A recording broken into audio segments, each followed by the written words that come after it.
માંડવીનગર તથા તાલુકામાં શ્રી હનુમાન જન્મોત્સવની ભક્તિભાવપૂર્ણ માહોલમાં ઉજવણી। માંડવીનગર તથા તાલુકામાં આવેલ હનુમાન દાદાના મંદિરોએ હનુમાન દાદાના જન્મોત્સવ નિમિત્તે શાસ્ત્રોક્ત વિધિ અનુસાર પૂજા અર્ચના હવન તથા આરતી ઉતારી ભક્તિભાવ માહોલમાં ઉજવણી કરવામાં આવી હતી। માંડવીનગર ખાતે તાપી મેઇન રોડ શ્રી કષ્ટભજન હનુમાન દાદા, અંબાજી રોડ માછીવાડ ખાતે પ્રાગટ્ય હનુમાન દાદા, મારુતિનગર ખાતે, માંડવીનગરમાં રોકડિયા હનુમાન રૂપણ ખાતે તેમજ તાલુકાઓમાં હનુમાન દાદાના મંદિરે રંગેચંગે ઉજવણી કરવામાં આવી હતી। તેમજ તમામ મંદિર પર મહાપ્રસાદનું ધર્મપ્રેમી ભાઈઓ દ્વારા સુંદર આયોજન કરવામાં આવ્યું હતું, જેમાં દર્શનાર્થીઓએ હનુમાન દાદાના દર્શન કરી પ્રસાદી લઈ ધન્યતા અનુભવી હતી। ઈશ્વર સોલંકી, કલમ યુથ ન્યૂઝ, માંડવી।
भंजन हनुमान जी मंदिर मांडवी मेन रोड आज 9 वर्षथी अमे आ हनुमंत जन्मोत्सव उजवीए छीए। आ बधा भाविक भक्तों दानथी अने एमनी प्रेरणाथी आज 9 वर्ष चाले छे।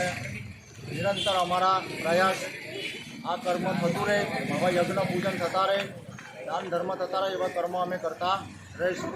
कष्टभंजना देव की जय। अंदर सुप्रसिद्ध भीड़भंजन हनुमानजी मंदिर आव्युं छे, जेनी अंदर घणा वर्षोथी साधु संतोनी सेवा हती। त्यार पछी हालनी अंदर मारुतिनगरना तमाम भक्तों अने मांडवीनगरना तमाम भक्तों द्वारा हनुमान जयंतीनी उजवणी दर वर्षे करवामां आवे छे, जेनी अंदर कार्यक्रम रूपे सवारे महापूजानुं आयोजन राखवामां आवे छे, हवननुं आयोजन राखवामां आवे छे अने महाप्रसादीनुं पण आयोजन राखवामां आवे छे। अने तमाम भक्तों द्वारा आ उत्सव खूब ज उत्साहथी मनाववामां आवे छे। आ मंदिर घणुं प्राचीन छे, हनुमानजी साक्षात्मान विराजमान छे अने तमाम भक्तों अहींया आवे छे, महाप्रसादी अने उत्सवनो आनंद माणे छे। जय श्री राम।